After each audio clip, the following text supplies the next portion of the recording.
A Lúcia. Aí eu já não sei mais a ordem, gente, agora. Tem o Daniel, tem a Lúcia, o Luiz. Vamos, Lúcia, ladies first, né? A Lúcia tá levantando a mãozinha. Quem já falou? Obrigada. Obrigada, boa noite a todos. Alan, eu quero te agradecer Oi. Esse pelo sotaquezinho já trabalho. na hora. Lúcia? Oi? Não, eu falei, esse sotaque eu já reconheci na hora. Eu morei no Rio durante muitos anos e atualmente eu moro nos Estados Unidos, no noroeste da Flórida. Eu moro numa cidade chamada Niceville e morei no Rio há mais de 40 anos. Meus sentimentos, meus pêsames por isso. Não, mas eu amo o Rio de Janeiro. Eu também amo, não quer dizer muita coisa. Mas eu amo o Rio de Janeiro e nada contra as outras cidades do país, porque eu acho o Brasil um país lindo. E, assim, sinto saudades do Brasil, tá? Mas, enfim, eu quero agradecer primeiro o seu trabalho, ao trabalho dos outros que a cada vez mais a gente vem aprendendo. Eu, eu venho de uma história muito engraçada. O meu pai, ele me criou, éramos 3 filhas e eu sou a mais velha. E eu fui criada com meu pai falando sobre o comunismo. Bom, meu pai é um português, né? A minha família veio de ambas as partes.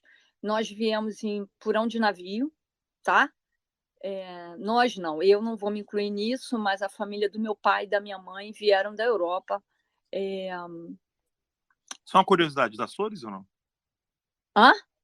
Eles eram açorianos? Era Não, não, não, não, não, não. Meu Tá. pai é português do norte de Portugal e minha mãe era espanhola, tá? Então a família de ambos vieram fugida em porão de navio, tá? Durante aí a ditadura na Europa, né? Enfim, então eles vieram fugidos e começaram a construir a vida no Brasil. Então sou filha de imigrantes e eu nasci em Ilhas Canárias e fui criada no Brasil, tá?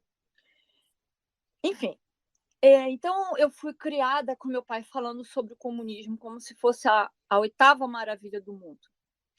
E você começa a. Só que eu nunca me dei assim, dei muita importância que meu pai falava, porque para os europeus, primeiro, quando nós chegamos no Brasil, tá? Eu já cheguei no Brasil na época da ditadura militar. Então a gente não tinha voz, assim, éramos, bom, as crianças, para começo de conversa, não participavam de conversa de adulto, tá? E o meu primeiro idioma era espanhol. E quando eu fui para a escola, eu fui muito discriminada, mas aí eu comecei a estudar português, claro, e enfim. E fui crescendo e tentando fazer amizade com as outras crianças e tudo, mas a minha mãe sempre muito preocupada, porque ela tinha medo de eu escutar alguma coisa e falar alguma coisa, né? E meu pai ser caçado. Bom, enfim. E durante a minha vida inteira, escutei meu pai falando sobre o comunismo como se fosse a oitava maravilha do mundo. Até que eu vim parar nos Estados Unidos, tá? Eu trabalhei offshore, embarcada durante 10 anos.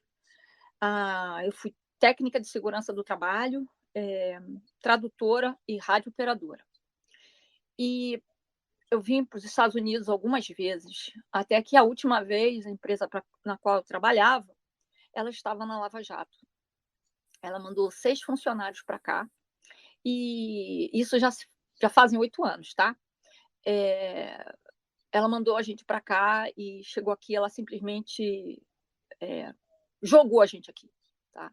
Enfim, e a gente veio para cá para estudar, né? Porque era para fazer um curso marítimo, e éramos 6, dos 6 só ficaram 2, eu e um colega, e enfim, e isso na época do Lula, tá? Na época da Dilma, ou seja, eu participei e vivi toda essa corrupção. Bom, e quando cheguei aqui, eu comecei a ver que a coisa não era bem aquilo que meu pai tinha falado. E como eu gosto muito de ler, eu comecei a me aprofundar uma série de coisas. Foi que eu comecei a participar do Terça Livre no Brasil. Eu me lembro bem que eu cheguei a fazer algumas assinaturas e elas estavam sendo canceladas. Virava e mexia, era cancelada lá. Mas eu gostava de escutar, né? Eu gostava de participar, enfim. E aí eu comecei a ver que aquilo que meu pai falava era muito bonitinho no livro. Na prática, a coisa era diferente. E eu comecei a me aprofundar mais e a participar mais. Bom, a minha religião não é católica, eu também não sou evangélica, tá? Eu sou espírita, e mas eu sou uma pessoa que eu não tenho aquela lavagem cerebral na minha cabeça, como quem diz assim, a minha religião é melhor. Não, eu não posso falar isso. Eu acho que todo mundo tem direito de exercer a fé que quiser, tá? Eu acho que você tem que ter, sim, uma religião. Você tem que ter, sim, uma crença, porque o mundo é muito difícil, é muito duro. E você precisa, a Deus acima de tudo, tá? Você precisa acreditar que existe uma força suprema para te dar uma força, para te levantar, para te erguer, porque não é fácil para ninguém. E eu sou espírita e a minha família, cada um tem uma nacionalidade diferente, com religiões diferentes, até ateu, tá? Mas, enfim, então eu comecei a participar do que era a direita, do que era o conservadorismo. Alguém aí mencionou o doutor Enéas, acho que foi você que mencionou o doutor Enéas. Eu me lembro que eu era menina e eu via os debates que haviam na televisão, o doutor Enéas debatendo com alguns jornalistas. Ou seja, isso já, assim, aquela coisa deles do jornalismo. Era um espetáculo à parte, né? Porque ele calava Era um todo. espetáculo à parte, porque assim, é uma coisa que chegava a ser patética. Tá? Era uma coisa massacrante, assim, você via e o doutor Enéas, ele era um cara extremamente inteligente, isso no meu ponto de vista, ele era muito inteligente, tá? Ele falava coisas que as pessoas não davam o menor crédito, tá? E a imprensa massacrava ele, tá? Mais ou menos a mesma coisa que acontecia com o Bolsonaro. A grande diferença é que o Bolsonaro ele é político. O doutor Enéas não era político. O doutor Enéas ele era médico, ele era professor, né? Tinha, acho que, doutorado, mais alguma coisa. Mas, enfim, era uma coisa completamente diferente, tá? E ele era além do seu tempo, tá? Assim, coisas que é, hoje em dia eu fico tentando lembrar e falo assim, nossa, ele já falava aquilo lá atrás, naquela época, né? Mas, enfim. Então, eu comecei a participar do que era a direita. E eu vou tocar num ponto agora, assim, muito crucial, que eu observo muito. O Daniel falou sobre o imediatismo. Eu acho que isso é uma grande falha, porque as pessoas, por mais que você fale, mesmo quando você mora no exterior e você vai ao Brasil, que você começa a falar sobre determinados assuntos, isso bem antes da eleição, tá? E aí a pessoa não te dá ouvido, a pessoa faz chacota, a pessoa, tipo assim, você está falando besteira. E, e de repente ela vê que você não está falando besteira, mas aí já é tarde demais. Então, assim, aquela coisa do imediatismo, as pessoas têm que parar e pensar o seguinte: tudo tem um princípio, tudo começa de uma raiz. A árvore, ela não nasceu árvore, ela vem de uma semente. Então, é nesse ponto que eu vou tocar agora. Você estava mencionando aí que devemos criar grupos fora de partido político e, assim, começar a estudar e começar a formar cada vez maior uma quantidade de pessoas que saiba bem o que está falando e o que quer. Porque, na grande maioria, as pessoas não sabem nem um décimo do que está acontecendo. Ano passado, eu estive no Brasil em março. E eu fui visitar meu pai está com Alzheimer, e graças a Deus está mais ou menos sob controle, mas tudo bem. E eu fui visitar meu pai, e aí eu tive com alguns amigos e tudo, e eu comecei a falar sobre o globalismo, comecei a falar, gente, abre o olho, veja bem quem que vocês vão votar. Isso ano passado. Cuidado, porque existe o globalismo, tá financiando o comunismo. E eu comecei a falar, gente, abre o olho. Hoje, vocês podem ir a uma missa, uma igreja, vocês podem cultuar a fé. Vai chegar um momento que não vai dar como. E aí eu comecei a mencionar, inclusive, Alan, me lembro bem que você falou uma vez, numa dessas salas, você falou que o que aconteceu em 1929 ou 1930 no México. A Guerra Cristeira, Exatamente. 1926 a 1929. Isso, exatamente. E eu comecei a falar sobre isso. Também lembrei, como eu sou espírita, também lembrei do que aconteceu em Cuba, quando foi implantado o comunismo. Porque assim, Alan, você estava falando sobre religião, e eu sou obrigada a dizer que até na minha religião acontece a mesma coisa. As pessoas acham que tem que ser assistencialista. E não é assim que a coisa funciona. Não é assim. Então, por exemplo, você quer abrir uma ONG para a mamata do governo, para mamar na teta do governo, gente, dinheiro não é assim. As pessoas, eu acho que ou elas se fazem de burra, ou elas são burra, ou eu não sei o que é, mas elas acham que aquilo ali é grátis. Nada é grátis. Tudo é pago. Então, eu virei para elas e falei assim: vocês acham que o que aconteceu... mas ele foi em Cuba. Sim, mas acontece que a linha de pensamento do Lula é Cuba, é o Fidel Castro. Vocês acham que isso não vai acontecer com a gente? É claro que vai.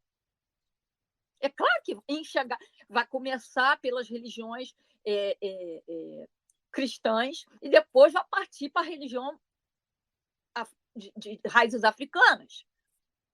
Então, assim, as pessoas não têm essa visão. Entende? Foi a mesma coisa que aconteceu com você. Você foi cancelado no Brasil, você foi massacrado no Brasil, você teve que vir para os Estados Unidos para poder sobreviver. Então, assim, porque foi o Alan. Sabe aquela coisa assim, as pessoas não estão nem aí. Não é assim que a coisa funciona, gente. Porque uma hora, desculpa a expressão, a água vai bater na bunda. E aí não vai ter mais jeito. Então, essa questão de criar uma consciência e começar a fazer as pessoas abrir os olhos e os ouvidos, isso é extremamente importante. Porque para poder a gente mudar isso. Assim, eu não vejo outra forma. E, assim, isso é a raiz, esse é o meu ponto de vista, a raiz do problema é o estudo, esclarecimento. Por isso que eu sou muito grata ao que você faz, porque, por exemplo, muitas das vezes o que você fala, eu nunca vi em livro nenhum, Ala. E eu sempre fui uma pessoa que estudei muito. Eu fui professora de deficiente auditivo, minha especialização, depois eu fiz segurança do trabalho, mas, enfim, eu nunca escutei, nem nunca li em livro nenhum determinadas coisas. Então, é por isso que eu gosto muito de escutar quem sabe mais que eu, ou quem tem mais experiência que eu. Então, as pessoas, muitas das vezes, elas não querem e simplesmente elas se fecham porque elas acham que você está falando besteira, e elas querem ser imediatistas, conforme o Daniel mencionou. Entende? Então, eu acho que as pessoas têm que começar a abrir os olhos, a gente começar a plantar sementinha por sementinha, mesmo que isso seja um trabalho de formiga, mas a gente tem que começar a fazer alguma coisa, porque vai ficar difícil, vai ficar impossível. Nós temos os globalistas colocando a Agenda 2030 o mais rápido possível. Inclusive, acho que foi ontem, eu vi uma notícia falando que um prefeito de uma cidade na França vai acabar com um calendário cristão. para colocar um calendário LGBTQYZ alfabeto inteiro. Entendeu? Então, assim, isso, sabe, essas coisas precisam ser mobilizadas. Em relação às escolas, gente, os pais precisam estar atentos.